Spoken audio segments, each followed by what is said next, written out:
ठीक है। तो physical and chemical properties of lanthanoid पढ़ रहे हैं। उसमें कल हम लोग डिस्कस किए थे कलर्ड आयन, है ना। तो कलर्ड आयन क्यों है? एफ ट्रांजिशन के चलते, जैसे डी ब्लॉक एलिमेंट में होता है डी ट्रांजिशन के चलते, लेकिन वहाँ पर है कि डी ऑर्बिटल स्प्लिट कर जाता है T2G ऑरिजिन। यहाँ पर वो स्प्लिटिंग नहीं होता है। विदाउट स्प्लिटिंग जो है विद इन एफ ऑर्बिटल उसका ट्रांजिशन होता है। समझ गए ना। तो इसलिए कलरफुल है क्योंकि पार्शियली फिल्ड एफ ऑर्बिटल है, इसलिए इलेक्ट्रॉन का ट्रांजिशन संभव है। सेकंड दिया हुआ है कि absorption bands are narrow. Absorption band क्या है? नैरो। मतलब क्या हुआ कि एब्जॉर्प्शन बैंड मतलब जो एनर्जी जो एब्जॉर्ब किया है इस ट्रांजिशन के लिए वो बहुत कम है। समझ गए ना। उसका जो वेवलेंथ में जो डिफरेंस है या फ्रीक्वेंसी में जो डिफरेंस है डिफरेंट एलिमेंट्स का, वो बहुत कम है। तो एब्जॉर्प्शन बैंड्स नैरो है। नैरो होने का कारण क्या है कि अब ब्लॉक यहाँ एफ ऑर्बिटल स्प्लिट तो होता नहीं है, तो T2G और EG जैसा कोई उस तरह का जो ग्रुप बनता नहीं है। विद इन एफ लेवल में ही अपने ही एफ लेवल जो है, जो एफ ऑर्बिटल है उसमें 7 एफ ऑर्बिटल है, उसी 7 एफ ऑर्बिटल में ट्रांजिशन होता है। तो जिसके कारण इसमें एनर्जी कम लगता है। समझ गए। और इसीलिए जो है एब्जॉर्प्शन बैंड्स भी नैरो है। समझ गए। तो कम एनर्जी लगता है। उसके बाद है lanthanum 3+, lanthanum ion and lutetium. ठीक है ना। Lanthanum ion and lutetium ion, lutetium ion, lutetium नहीं, ल्यूटीटियम। ये क्या है? ल्यूटीटियम। ये पहला एलिमेंट और ये लास्ट एलिमेंट 4F सीरीज का, 4F सीरीज का, ये 4F सीरीज होता है ना। लेंथेनाइड क्या है? 4F सीरीज, है ना। लेंथेनाइड क्या है? 4F series. तो 4F सीरीज का फर्स्ट एलिमेंट लेंथेनम है और लास्ट एलिमेंट ल्यूटीटियम है ना। तो ये दोनों जो है कलरफुल कंपाउंड नहीं बनाता है क्योंकि ये दोनों +3 ऑक्सीडेशन स्टेट में एग्जिस्ट करते हैं।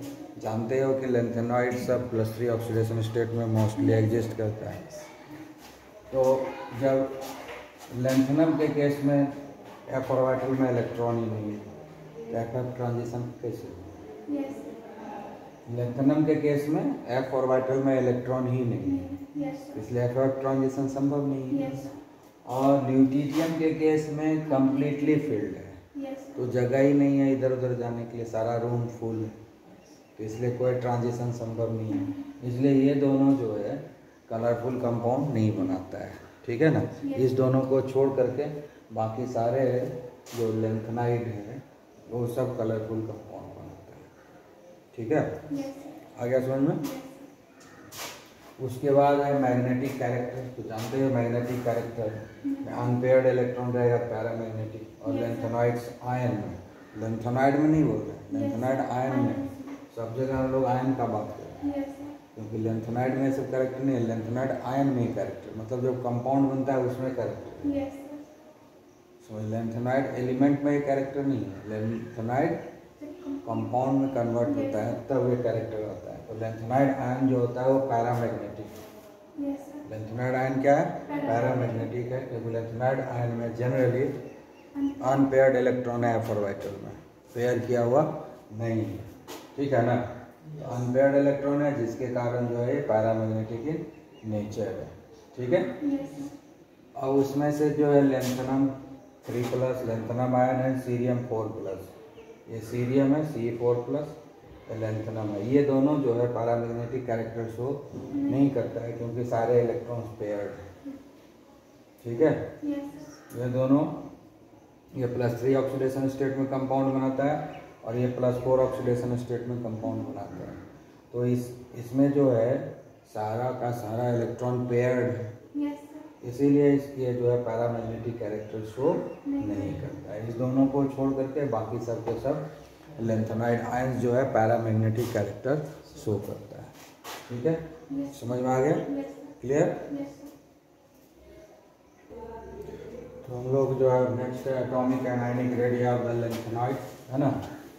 तो एटॉमिक रेडियस जो है वो घटता है जब हम लोग लेंथेनम से ल्यूटेटियम की तरफ ल्यूटेटियम की तरफ जब बढ़ते हैं तो धीरे धीरे जो है ये जो एटॉमिक रेडियस है वो डिक्रीज होता है, लेकिन सम इरेगुलरिटीज़ है, मतलब कहीं कहीं बढ़ भी जाता है। मतलब एक पर्टिकुलर ग्रेजुअल डिक्रीज जो कंटिन्यूसली होता है वो नहीं हुआ, कहीं इरेगुलरिटीज़ आ रहा है ना, एबनॉर्मलिटी बीच में आ रहा है, कहीं बढ़ भी रहा है थोड़ा बहुत, ठीक है। लेकिन जब वही चीज़ आयनिक रेडियस में हम लोग देखते हैं, आयनिक रेडियस में कहीं भी इरेगुलरिटी नहीं है, कंटिन्यूसली ग्रेजुअल डिक्रीज होगा।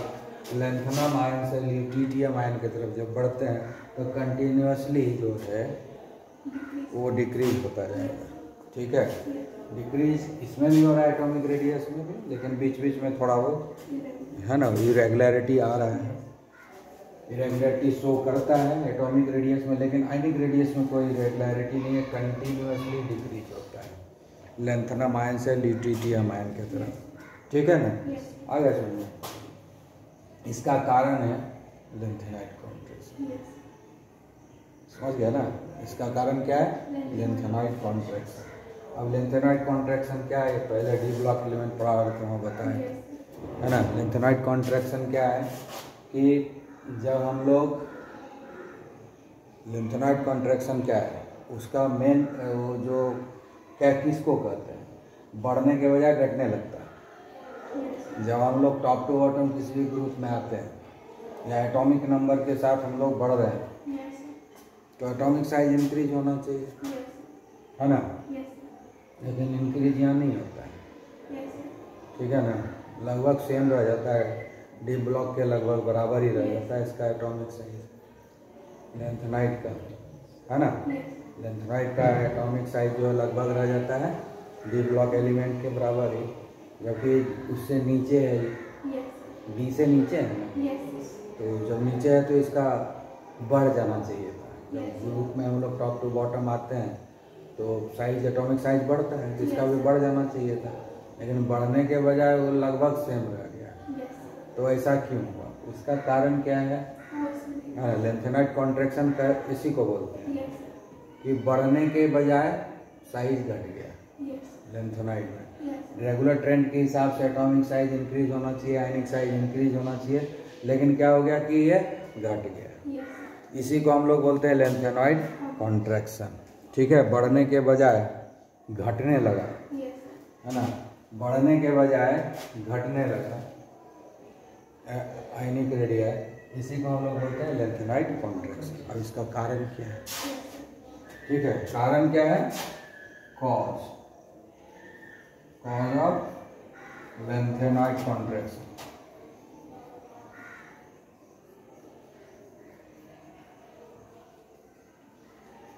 इसका कॉज क्या है कि इसका कारण यह है कि इलेक्ट्रॉन जो है डी ऑर्बिटल में जाने से पहले एफ में जाता है, डी ऑर्बिटल में जाने से पहले ये 4f में जा रहा है, 5d में जाने से पहले 4f में जा रहा है ना, 5d है ना, 5d में जाने से पहले इलेक्ट्रॉन यहाँ 4f में जा रहा है, ठीक है। और 4f जो होता है वो शील्डिंग इफेक्ट नेग्लिजिबल होता है। 4f है तो इनर ऑर्बिटल में जा रहा है, इनर ऑर्बिट में जा रहा है इलेक्ट्रॉन, लास्ट वाला इलेक्ट्रॉन सब। जैसे जैसे एटॉमिक नंबर बढ़ रहा है तो प्रोटॉन बढ़ रहा है, जैसे जैसे एटॉमिक नंबर बढ़ रहा है प्रोटॉन इंक्रीज कर रहा है, तो न्यूक्लियर चार्ज इंक्रीज कर रहा है। न्यूक्लियर चार्ज इंक्रीज करेगा तो साइज क्या होगा? डिक्रीज क्या, साइज डिक्रीज होगा ना। न्यूक्लियस की तरफ खींचेगा इलेक्ट्रॉन डेंसिटी को तो स्क्वीज इन हो जाएगा, साइज डिक्रीज करेगा। लेकिन स्क्रीनिंग इफेक्ट क्या करता है? वो लूज कर देता है फोर्स ऑफ अट्रैक्शन को, है ना, तो साइज बढ़ने लगता है। तो दोनों एक दूसरे के उल्टा काम करता है। लेकिन यहाँ हो क्या रहा है कि जो इलेक्ट्रॉन सब जा रहा है n-2f में जा रहा है, इनर ऑर्बिट में जा रहा है, लेकिन कोई फायदा नहीं है। इनर ऑर्बिट में जाने का कोई फायदा नहीं है, क्योंकि डी में इलेक्ट्रॉन जा नहीं रहा है, डी तो थोड़ा बहुत देता भी है, डी तो थोड़ा बहुत शिल्डिंग इफेक्ट देता है, स्क्रीनिंग इफेक्ट देता है। Yes. एफ तो कुछ भी नहीं देता है, जीरो देता Yes. है। लेकिन यहाँ इलेक्ट्रॉन तो जा रहा है -2f में, Yes. इनर ऑर्बिट में इलेक्ट्रॉन जा रहा है और कोई स्क्रीनिंग इफेक्ट उसका नहीं आ रहा है। तो जब स्क्रीनिंग इफेक्ट नहीं आ रहा है तो इफेक्टिव न्यूक्लियर चार्ज इंक्रीज कर जाएगा, Yes. है ना। Yes. तो साइज बढ़ने के बजाय क्या हो जाएगा, कॉन्स्ट्रिक्टेड हो जाएगा। तो कारण यही है, कारण उसका क्या है कि इलेक्ट्रॉन जो है 5d से पहले 4f में चला जाता है और 4f जो है स्क्रीनिंग इफेक्ट नेग्लेजेबल देता है, जिसके कारण क्या होता है, न्यूक्लियर चार्ज बढ़ जाता है और इसीलिए डिक्रीज कंटिन्यूसली होते रहता है। जैसे जैसे प्रोटॉन बढ़ेगा वैसे वैसे इफेक्टिव न्यूक्लियर चार्ज बढ़ते जाएगा, क्योंकि स्क्रीनिंग इफेक्ट का यहाँ कोई इम्पैक्ट है नहीं। तो यही कारण है। तो समझ में आ गया, कारण लिख लोगे, Yes. लिखना जरूरी नहीं है।